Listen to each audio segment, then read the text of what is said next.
যদি বলি এই মাউথ ওয়াটারিং চিজি চিকেন নানটি আপনি খুব সহজেই বাসায় বানিয়ে ফেলতে পারবেন, তাও আবার খুব কম ইনগ্রেডিয়েন্ট দিয়ে। আর এটা এত সফট হয়, খেতে খুবই টেস্টি এই চিজ নানটি। তো চলুন রেসিপি শুরু করা যাক। প্রথমেই আমি এই ডোটা গুলিয়ে রেখেছিলাম, ইনগ্রেডিয়েন্টটা আমি লিখে দিয়েছি স্ক্রিনে। ওয়ার্ম মিল্ক দিয়ে আমি গুলিয়েছি, যতটুকু আমার প্রয়োজন হয়েছে ভিডিওতে লেখা আছে, যার যতটুকু দরকার হবে ততটুকু দিয়ে নিট করে নেবেন। দেন ডোটাকে রেস্টে রেখে দিব 2 ঘন্টার জন্য।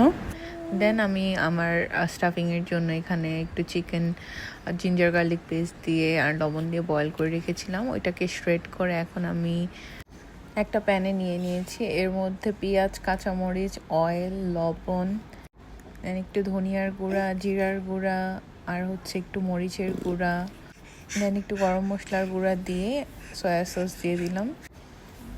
তারপর এর মধ্যে আমি একটু গোলমরিচের গুঁড়ো দিয়ে দিলাম। এখন এগুলোকে মিক্স করে আমি একটু রান্না করে নিব, সাথে একটু টেস্টিং সল্টও দিয়েছিলাম। তারপর সবগুলো ইনগ্রেডিয়েন্ট একসাথে মিক্স করে মিডিয়াম ফ্লেমে কুক করে নিব। সব কিছু হয়ে আসলে এর মধ্যে ফ্রেশ কুচি করা ধনিয়া পাতা দিয়ে দিচ্ছি আর তারপরই নামিয়ে নিব।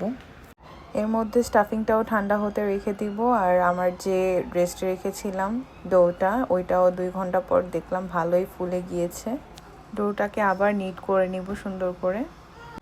তারপর আমি ডোটাকে ভাগ করে নিচ্ছি, এখানে আমার 6টা হয়েছে, তো এটাকে 6 ভাগ করে নিলাম সমানভাবে। তারপর এইভাবে ডোগুলোকে সুন্দর করে ফোল্ড করে নিতে হবে। সবগুলো ফোল্ড করে একটা সাইডে রেখে দিচ্ছি। তারপর 5 মিনিট পরে আমি একটা একটা করে নান বানিয়ে নিব। তো আমি হাতের সাহায্যে ফার্স্টে ডোটাকে একটু চেপে চেপে নিচ্ছি।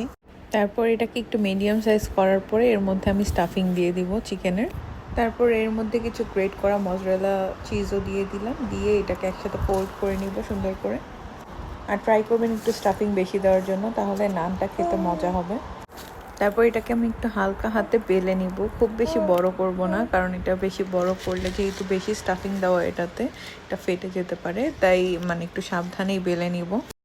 তারপর আমি একটা নানের মধ্যে হালকা করে ঘি ব্রাশ করে তারপর একটু হাতের সাহায্যে ডিজাইন করে দেখছিলাম কেমন লাগে, বাট আমার কাছে এর চেয়ে প্লেন নানটাই ভালো লেগেছে, তাই আমি আর করিনি। তো একটা আমি করে দেখলাম, চাইলে এইভাবেও করতে পারেন বা প্লেনও করতে পারেন।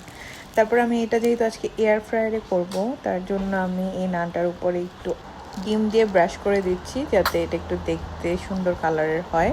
আর উপরে একটু সেসামি সিড বা তিল দিয়ে দিচ্ছি একটু, যাতে দেখতে সুন্দর হয়। তো এটা আমি এয়ার ফ্রায়ারটা আগে থেকেই প্রিহিট করে রেখেছিলাম 180-তে। তো আমি 180-তেই এটা বেক হতে দিচ্ছি। 180-তে বেক হতে দিলে এটা সুন্দর একটা কালারও হবে আর এটার ভিতরে একটু সফটও হবে।